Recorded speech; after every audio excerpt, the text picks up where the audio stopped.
What is up, aquarium enthusiasts? My name is Matt from Matt's Freshwater Aquatics, and this is my first official video under our YouTube channel mantra, Matt's Freshwater Aquatics. Gonna show you today how to set up a new aquarium.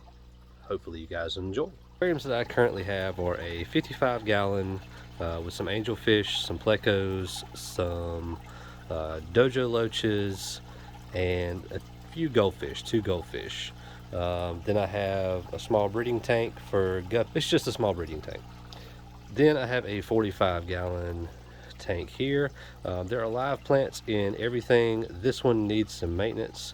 The reason that you see the filter on the front of this aquarium is that it had a leak, and I was trying to figure out why it was leaking, which I did. And I'm not going to be using it on this tank anymore because once it gets clogged, the filter media gets clogged, it happens in about 2 days. It starts overflowing unless I turn the flow down a whole bunch, so I won't be using that anymore. So today I have this aquarium, which is a 29-gallon, and it was given to me by a friend who was doing some floor work, floor repairs on their house, and some of the chemicals got into it and killed a bunch of their fish, which is why I have a few more fish in my 55-gallon than I used to. And I believe that I will be relocating the goldfish into this to have a space of their own. It'll probably be just 2 of them, maybe add some catfish, who knows.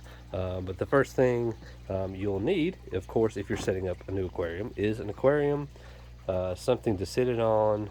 I have a light for it, which is sitting on top of this aquarium here, as well as some type of filtration and possibly some type of aeration. I am a fan of not spending money on aquariums, so I got some gravel. This was $3.58 at Home Depot, and as you can see, it is pretty coarse ground, but it's good stuff. The same size bag would have ran me about $40 at a pet store such as PetSmart because I priced it out yesterday. I'm not doing any type of live plants, so I didn't do any type of specialized substrate such as I have in this tank, which is just fluorite. I don't have anything in there except for sand, and the sand actually came out of the creek bed behind my house, and all I did was wash it out. But it seems to be doing pretty well. I've pruned this tank back quite a bit about a week ago when I was trying to figure out what was going on with the leaky filter. This tank needs a cleaning. As you can see, the algae on the wall has knocked the filter down, and I need to prune back all of these plants pretty significantly. So the next step that I have with this tank, since I have washed the gravel, I rinsed the gravel, I just left it in the bag here, and cut a hole in the top of the bag, poked some holes in the sides, and drained water down through it in the faucet for about an hour. I had the bag sitting on the floor. As you can see, it still had some leftover sediments, but that's just because it wouldn't fit down in the bucket at the time. So I'm going to go fill some water buckets, and my next step will be to put some water in this aquarium. So right now I am just filling up these cat litter, ex-cat litter containers with water. This is what I generally store my water for water changes in, because they're easy to store, they're compact, they're watertight, and I have cats, so I get about one of these containers every week. So they're a great way to repurpose these, as well as store some water that is at the room temperature of the basement where my fish room is at. Alright, so now I have got all of my buckets filled. I'll probably have to fill more than one, if not all of them, up again to get this aquarium full. But now we are going to fill the aquarium. So I'm going to try to do this one-handed, as I tape. But a lot of people like to set a saucer down in there and pour in from the top. The aquarium isn't full yet. I'm not worried about a wet floor, so what I do is set it in there, lean it over, and just start filling. Now I'm going to do this multiple times, and I'll come back when I have finished all these buckets. Alright, so after filling this aquarium with water, you see that the water is cloudy, and that is from the gravel. So even after rinsing this gravel from Home Depot for an hour, if not an hour plus, you can see that it's still cloudy. There was still sediment in the water. It's normal. The 55 gallon here was much worse. As I said, I got sand from the creek. That's about 3-gallon buckets of sand that I got from the creek, and rinsed all of the mud out of them. And this was completely cloudy for about 4.5, maybe 5 days. So the filtration will of course take that out. No big deal. The next step, of course, is going to be adding the filtration. If you already have an aquarium, or if you know somebody who does have an aquarium, I suggest try to get some filter media, some of the stuff that is down in the tank here, to start the ammonium nitrate cycle, which is the aquarium's natural way of breaking down the fish waste, the fish poop, and converting that back into something that's safe for the fish to have in the aquarium around them. Since I have a canister filter that I have just added to this aquarium, as well as this small 45-gallon rated filter, I'm going to take this seeded biomedia, clean this piece out because it is nasty. It's what is causing all the water to flow over everything in here. But I'm going to take this piece and clean it. I'm going to add this filter to that aquarium, as well as one of these sponge filters, which are great biomedia, microbe absorbing bacteria farms.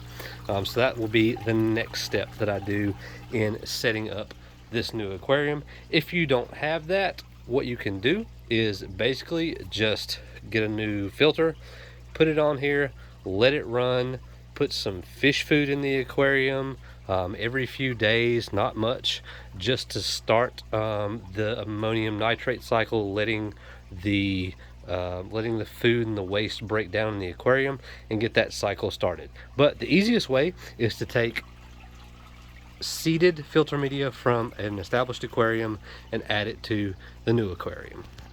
All right, what's up guys? This is Matt from Matt's Aquatics, back at you with the aquarium setup video. So we're about 24 hours removed now from the original video where you saw the water was all cloudy. So I'm gonna flip my camera around here and show you that it looks a lot better, right? So the aquarium filters are doing what they do, and you might say, well, you know, you got dirty filters in there. Yeah, that's right, I do, because I took my filters from other aquariums. I took all 3 of these out of the big 55-gallon here because they had that good bacteria that we talked about in them. And it has been replaced since with this big Fluval 307, which does a wonderful job on a 55-gallon aquarium.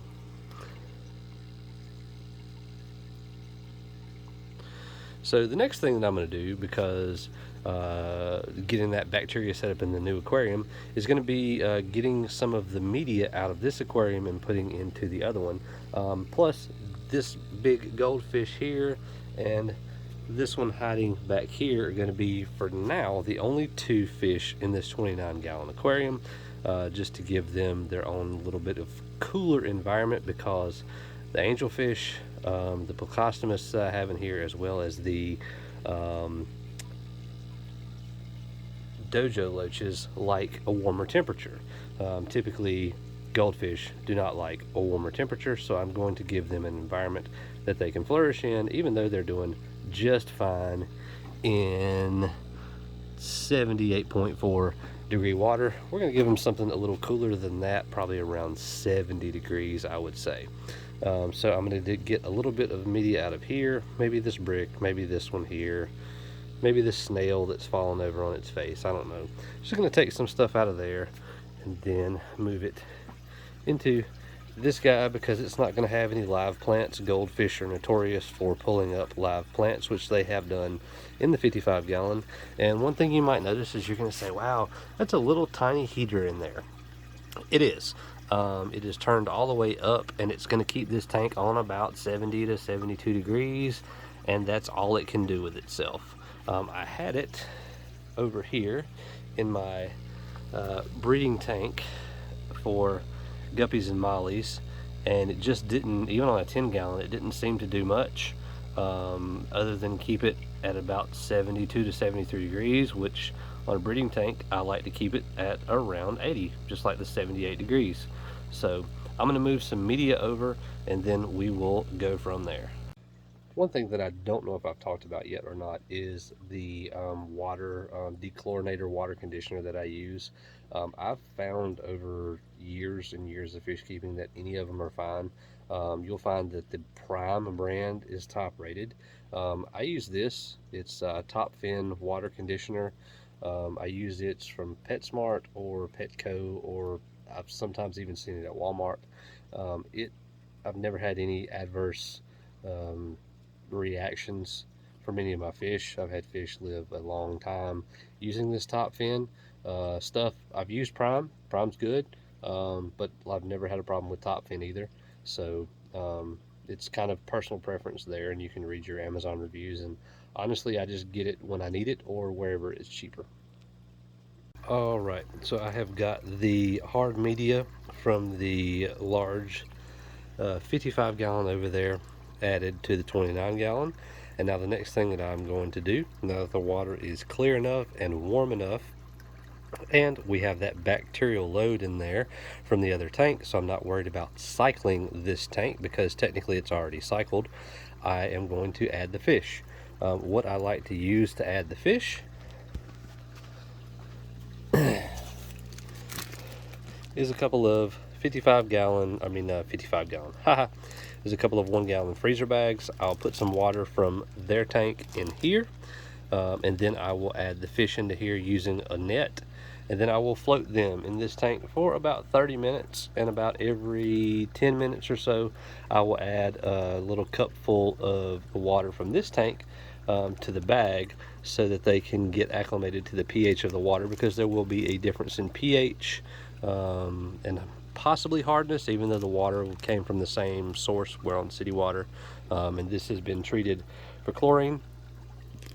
So that will be my next step, and I will show you once I have the fish in the bag in the other aquarium.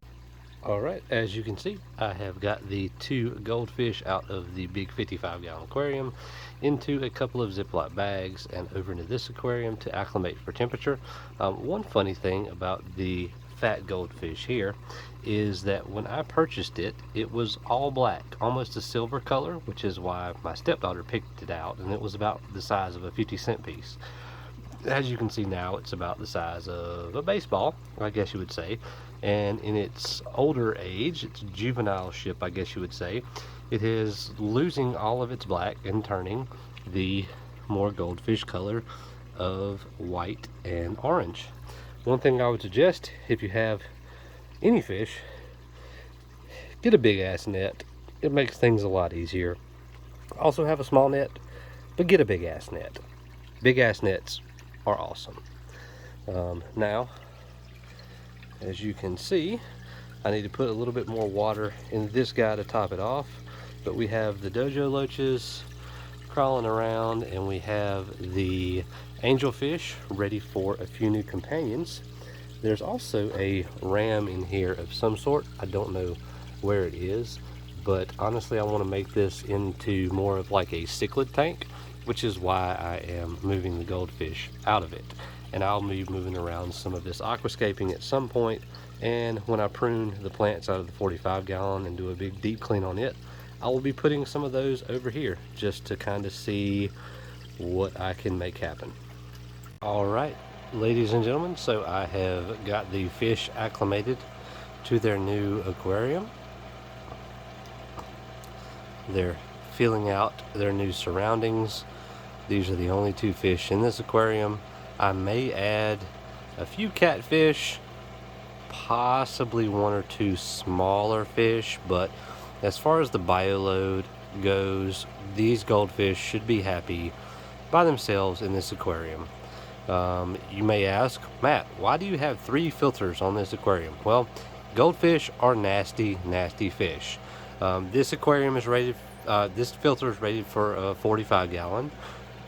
This hang on back is rated for, I think, up to a 50 gallon. And this is a 29 gallon. And then I also have the sponge filter on the back. So this should be more than enough filtration to keep the water clean for these 2 fish, possibly 3 or 4 if I get any catfish, or maybe 1 other goldfish. I'm thinking a black moor, just because I love black moors. And that's about the bio load that they need. So thanks for watching our aquarium setup video. I will send one more update as soon as the water clears up to pristine, such as my 45 or my 55 gallon. And I know I said I wasn't going to put any plants in this aquarium, but goldfish are so nasty that they fertilize the gravel so well. I will possibly put some ferns, maybe something along the lines of greenery in this tank. And plants are one of the best filtration devices that you can have.